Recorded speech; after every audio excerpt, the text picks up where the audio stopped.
With Biloxi Police Chief John Miller. John, Cruisin the Coast is in town, 22nd annual. Tonight is Tuesday. Wednesday is when things are going to start picking up. What message do you have for cruisers? I want people to be patient. I want them to understand what we're trying to do this year. The traffic plan has changed a little bit. I don't expect that the rubber cones in the roadway are going to be popular, but there's nothing that we can do about it except set up to try to control traffic if we have to. And your biggest fear on controlling traffic is what? The biggest fear is to try to get emergency services where we need them if we have to get them there. There's going to be 2 lanes east and 2 lanes west. We have no ideas about trying to close those 2 lanes Show down. people where the cones are going to be. The cones are going to be from Porter Avenue. The cones were going to be from the I-110 off-ramp all the way to DeBees Road if you're going westbound. If you're coming eastbound, they're going to be from DeBees Road all the way to White Avenue.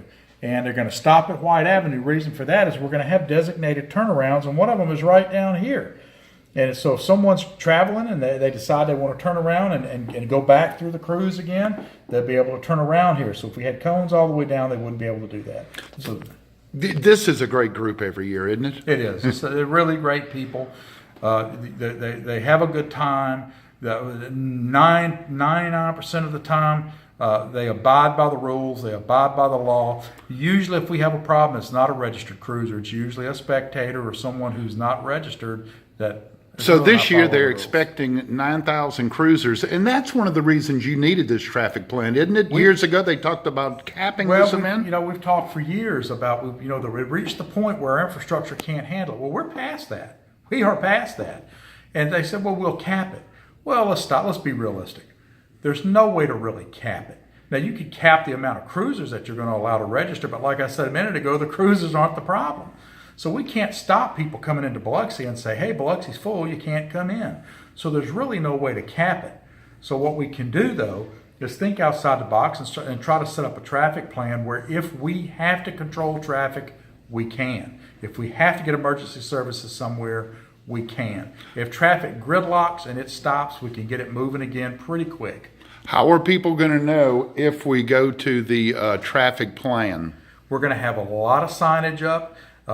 Certainly, if they're using the Biloxi app, that they'll get the message there. They'll see the signs, and that's another issue. Please pay close attention to the signage. The signage is going to tell you everything you need to know. If you're traveling westbound and you decide you want to get over on the Service Drive where Shark Heads and some of the restaurants are, there's going to be places for you to do that. So you have to watch the signage and know, okay, here's a spot where I can get over. And what we're asking people to do is if you want to get traffic advisories, text Biloxi, Biloxi, to 888-777. That's Biloxi to 888-777. Okay, John, show me the overview of the downtown Biloxi block party, which is going to be Wednesday from 8 until 2 o'clock. But you're going to have people in there at 5 and 6 in the morning, right? We'll have our guys out there between 4:30 and 5, and we're not letting people in yet. Between 4:30 and 5, my people will be staging, all right? So we have some extra parking this year. This lot here, which was the old federal courthouse, is now going to be parking. It's paved. It's ready. It's ready to park on. Then you've got the MLK Boulevard back here.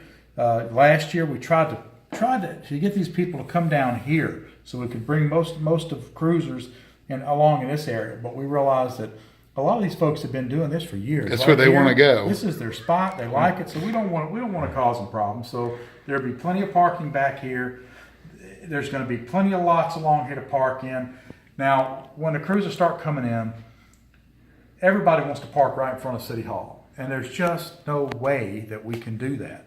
Now, some people may get their feelings hurt. Some may end up further away than they want to be, but there's no way. Please understand, there's no way for us to park that many vehicles and everybody get in the same spot. Okay, closing thoughts. Patience, drive defensively, don't drink and drive. What else?